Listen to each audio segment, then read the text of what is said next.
J'ai entendu une phrase prononcée par Thomas Dansbourg dans une interview récemment qui disait: J'étais dans l'agitation et pas dans la productivité, dans l'intensité.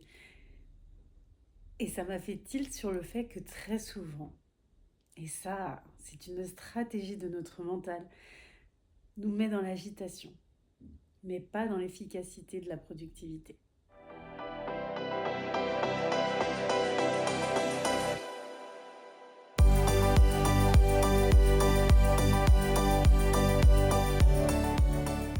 Bonjour à tous, je suis ravie de vous recevoir aujourd'hui sur le podcast Good Vibe Bias. Je vous dis vous recevoir comme si je vous recevais ici sur le canapé, ce qui n'est pas le cas, mais en tout cas, je suis ravie que vous ayez le podcast dans les oreilles.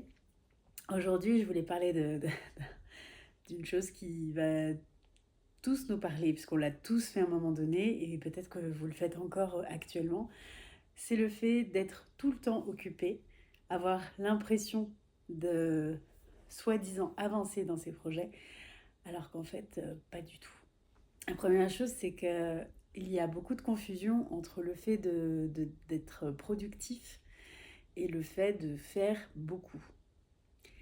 En fait, la différence entre quelqu'un qui est réellement productif, c'est quelqu'un qui va être très organisé, va connaître ses priorités, va aller à l'essentiel, alors que quelqu'un qui est très occupé, c'est quelqu'un qui a un planning surchargé, et je dis bien surchargé, parce que c'est très souvent le cas, et qui brasse beaucoup d'air.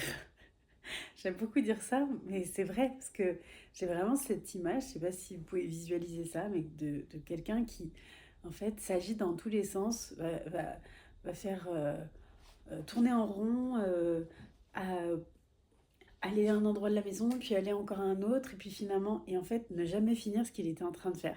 Ça, par exemple, c'est de l'agitation qui n'a pas un résultat positif, on va dire. Alors que quelqu'un qui peut être très bien organisé, qui est justement euh, très discipliné face à ses essentiels et à ses priorités pour avancer, va être beaucoup plus productif. La productivité, quand on l'a dit comme ça peut aussi faire peur, ce qui est normal. Mais en fait, la productivité, c'est quand même le fait de produire quelque chose ou de générer une situation ou un événement ou quelque chose de différent de ce qui était avant.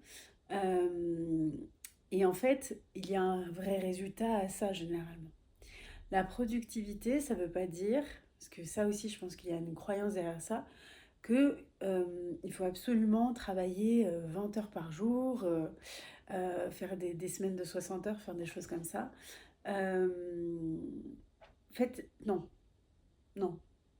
Vraiment, je vous déconseille de faire ça.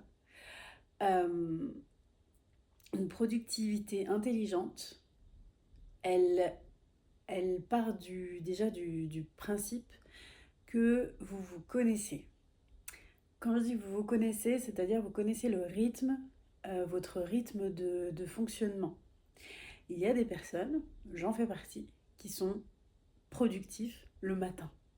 Moi, le matin, ça peut être un peu dur des fois de se lever, mais une fois que je suis lancée, et surtout, c'est là où je vais avoir les idées claires, où je vais être beaucoup plus concentrée, attentive à ce que je fais. Là où l'après-midi, je me connais, donc je sais que je vais plutôt faire des tâches qui vont me demander d'énergie, moins de réflexion, voilà. Euh, et en fait, productivité intelligente, justement, c'est en effet déjà dans un premier temps apprendre à se connaître. Là où beaucoup de personnes ont l'impression de faire beaucoup, mais ne pas avancer, c'est justement parce que, en effet, ils font beaucoup. Ça, c'est réel, mais beaucoup qui ne sert à rien. Il y a déjà, il y a deux pans différents. Donc, il y a celui où ils font beaucoup de choses, mais ça n'aide pas à avancer dans leur projet, on va dire, de façon claire, directive, tout ça. Pourquoi? Parce que souvent, c'est un manque de clarté, encore une fois, c'est toujours le même sujet, mais la clarté, ça reste la base pour commencer à faire quelque chose, à faire des actions qui sont, encore une fois, prioritaires et essentielles. Dans tout projet, c'est ça qui a besoin d'avoir. On se parasite pas avec des choses qui sont superflues, qui vont pas donner finalement de résultats et tout ça. Autre aspect des personnes qui ont l'impression de beaucoup faire mais de ne pas avancer dans leur projet, c'est souvent une forme stratégique de notre cerveau, de notre ego, qui a tellement peur d'avancer dans quelque chose d'inconnu, qui préfère largement rester dans ce qu'il connaît à peu près, et donc il va se trouver toutes les stratégies du monde pour avoir l'impression de faire des choses, mais tout en pouvant dire, bah tu vois, ça marche pas, hein, j'avance pas. Hein. Et ça, c'est pour se rassurer sur le fait que là où on en est, c'est très bien, et que là où on veut aller, notre cœur nous dit d'aller, la tête elle dit non, non, non, non, non, mais je suis pas prêt. Alors vraiment, je t'assure, on peut rester là, c'est bien, tiens, viens, on va faire autre chose. Voilà. Alors les autres choses ou les occupations, il y en a 10 000. Hein. Et très souvent, c'est là où c'est intéressant, c'est qu'on va tout le temps chercher à l'extérieur les occupations qui peuvent, on va dire, un petit peu endormir notre cerveau pour se dire, bah, tu vois, je suis occupée, j'ai pas bien le temps pour autre chose et tout ça. Et on se trouve toujours des excuses. Donc, il y a bien des personnes qui vont être dans une suractivité de, d'un tas de choses et qui, malgré leurs efforts, n'ont pas la sensation de réellement avancer parce qu'en fait, elles se sont focus sur des choses qui n'étaient pas utiles ou essentielles. Et il y a les personnes qui, par évitement pour avancer, vont plutôt justement trouver tout un tas d'autres choses à faire. Rien en sujet avec leur projet, mais des activités, des sorties, voir la famille, voir les amis et tout ça, pour justement se dire, bah, en fait, j'ai pas le temps, entre mon boulot, les petits à gérer, puis bon, bah, le quotidien, et puis bon, et puis quand même, hein, je vais pas m'isoler et tout ça. Oui, c'est vrai en plus, c'est totalement vrai. L'idée, ce n'est pas de se dire, comme des fois on voit un peu sur les réseaux, genre disparaît 3 mois, les gens vont pas te reconnaître et tout. Non, en fait, c'est pas le but, parce que faire ça, est-ce que c'est prendre du plaisir dans nos projets? Non, alors que l'idée c'est surtout ça, c'est de prendre du plaisir dans le chemin de la création de ce qu'on veut faire ou être, ou peu importe, enfin, de ce qu'on a envie de vivre. Donc, s'isoler, non. Trouver un juste milieu, oui, ça, je vous l'invite carrément. Et en fait, ça demande en effet à être déjà peut-être plus clair sur ce qu'on veut faire, euh, de peut-être voir un petit peu quelles sont nos priorités, qu'est-ce qu'on a réellement envie aussi de mettre en place. Et ça, quotidiennement, petit à petit, ce que vous allez ressentir vis-à-vis de vous-même, c'est une forme de fierté en fait, d'avoir finalement su enlever toutes les choses qui ne sont pas utiles pour finalement aller vers l'essentiel de votre objectif. Pour ce faire, ça demande de ralentir. Un mot qui est difficile pour beaucoup d'entre nous, ralentir. Ralentir, ça ne veut pas dire ça demande de n'être plus du tout en action. Ça demande juste, et ça c'est quelque chose que j'ai mis en place aussi dans mes accompagnements dernièrement, parce que je trouve que c'est vraiment intéressant de passer par ça, c'est ralentir en visualisant notre vie une fois que le projet est bien est arrivé, ou est-ce que où on est, je sais pas, en train de vivre dans le pays de nos rêves, on a monté une entreprise, on a fondé une famille, enfin, peu importe le projet de vie, c'est de se visualiser une scène bien précise dans ce moment-là. Et en fait, en faisant ça déjà, vous allez créer une énergie enfin une haute vibration, c'est-à-dire une sorte de gratitude, une joie qui va venir à ce moment-là et qui va vous donner cette adrénaline de ouais, là ce que je visualise, c'est vraiment ce qui me met en joie, ce qui me fait envie, c'est ça que j'ai envie de vivre. Ok. Ensuite, c'est pour ça que ralentir, c'est reprendre du temps pour se recentrer. C'est ça que j'appelle ralentir. C'est reprendre du temps pour revenir à soi, visualiser, être visionnaire, parce que votre cerveau ne fait pas la différence entre ce qui est vrai ou imaginaire. Donc, autant jouer avec ça, parce que ça, c'est quand même quelque chose de magique, en fait, parce qu'il y a tellement de choses que vous pouvez vous apporter en visualisant, en imaginant une scène, un moment, un événement, peu importe, qu'en fait, ça crée quelque chose en vous qui est aussi un peu de l'ordre de l'adrénaline, où ça va vous donner cette envie vraiment d'aller vers ça. Donc, quand vous avez imaginé, visualisé et ressenti en même temps ce que ça vous faisait, il est temps justement de le mettre à plat et de regarder avec beaucoup plus de clarté à quoi ressemble ce moment. Et ensuite vient par la suite le comment.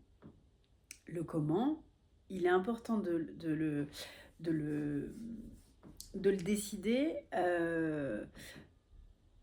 en conscience de ce que vous êtes en capacité actuellement de faire ou pas. Parce que l'idée, c'est pas de se mettre des choses insurmontables, parce qu'on abandonnerait forcément, mais c'est plutôt de se dire aujourd'hui, dans mon quotidien, déjà, peut-être que je peux rebalayer un petit peu mon quotidien, voir qu'est-ce que je fais pas, qu'est-ce qui finalement je fais mais qui me fait pas du bien, pourquoi je le fais et tout ça. Ça permet de refaire un petit peu de,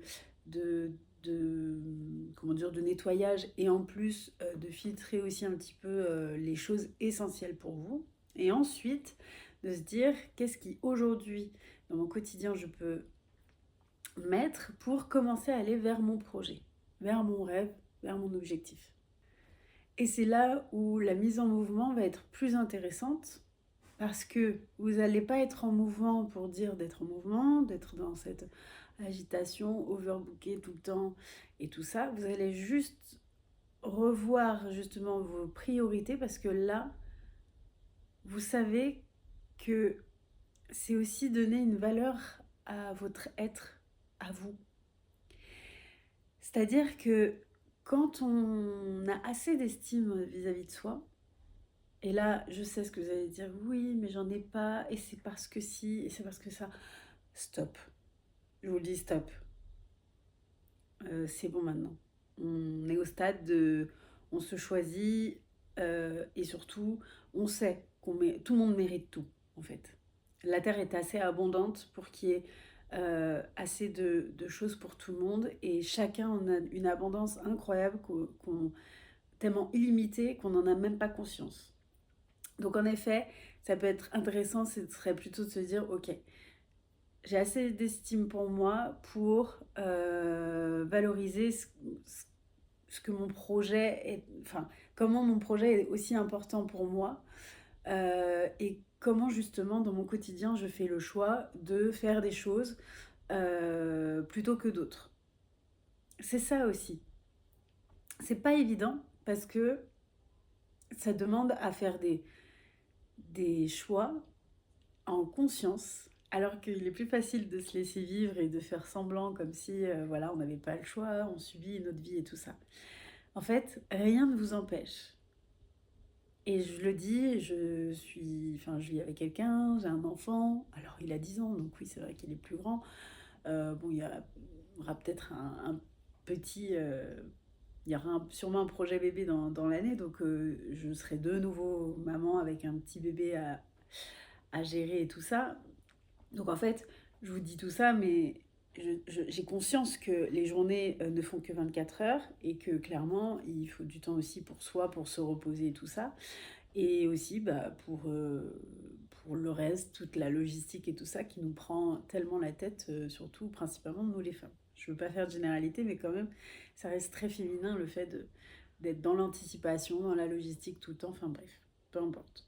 Je m'écarte du sujet, mais c'est pour faire une parenthèse sur le fait que vous pourrez aussi me dire, genre oui, mais d'accord, je fais comment dans mon quotidien alors que je bosse de 8 heures à 19 heures et que après il faut gérer les enfants et puis après j'ai plus l'énergie et tout ça.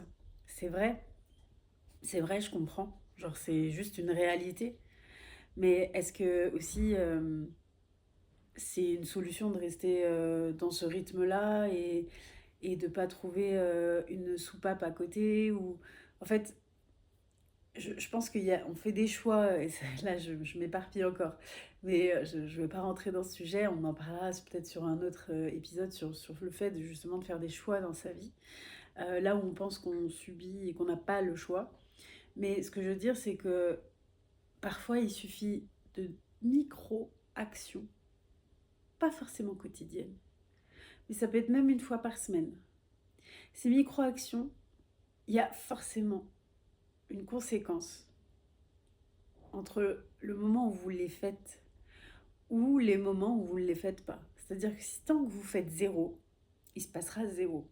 Si vous faites 1%, eh ben, il y aura déjà 1% de mis dans votre projet de 100%. Et ça s'accumulera chaque semaine ou chaque mois et tout ça. Donc c'est ça ce que je veux vous dire, c'est que oui, c'est vrai. Parfois, vous pouvez avoir des semaines de dingo et que les seuls moments que vous avez juste envie de vous vider la tête et de scroller sur les réseaux pendant 3 heures durant votre soirée. Mais peut-être que durant le week-end, vous pouvez aussi vous autoriser, et surtout c'est là, ça va être intéressant d'y voir plus loin là-dessus, c'est très souvent c'est qu'une question d'autorisation vis-à-vis de soi ou pas. Donc ça c'est encore une limite de notre cerveau, de nos croyances, de nos conditionnements, enfin bref, je ne vais pas vous faire tout le pataquès, vous le connaissez. Mais c'est de se dire, en fait, soit ça change pas, je reste quand même comme ça et je continue à brasser de l'air pour rien. Par contre, voilà, c'est ça, vous trouvez du temps pour des trucs qui n'ont pas d'utilité dans votre vie. Soit je décide en effet de au moins faire 1%. C'est un choix. Et c'est pour vous euh, finalement quelque chose qui fera la différence dans quelques mois, dans quelques années peut-être. Et là où vous serez fiers d'avoir au moins commencé à faire un petit pas l'un après l'autre. Donc, pour en conclure avec cet épisode, je ne veux pas faire des épisodes trop longs, c'est pas l'idée. Je préfère vous faire des petits formats maintenant, vu que je vous fais un podcast par semaine. L'idée, c'est surtout de retenir ça, c'est que faites la différence entre une agitation et la productivité. Faites la différence entre le fait de faire des actions multiples qui partent dans tous les sens et une action claire, définie, prioritaire et essentielle, nécessaire à votre projet. Et puis, remarquez, regardez, observez votre agenda actuel, à quoi il ressemble, qu'est-ce qui prend beaucoup de place. Est-ce que c'est d'aider les gens, d'être beaucoup à l'extérieur de la maison, de passer du temps à être occupé par-ci par-là, ou est-ce qu'il y a déjà des moments où vous vous occupez de vos propres projets? Et si c'est le cas, dites-moi, dites-moi ou dites-vous surtout, quels sont vos résultats en face? C'est tout pour moi pour aujourd'hui. J'espère que cet épisode a pu vous aider à y voir un petit peu plus clair. N'hésitez pas à le partager ou à le noter sur les différentes plateformes d'écoute. Je vous souhaite une très belle journée et à très bientôt.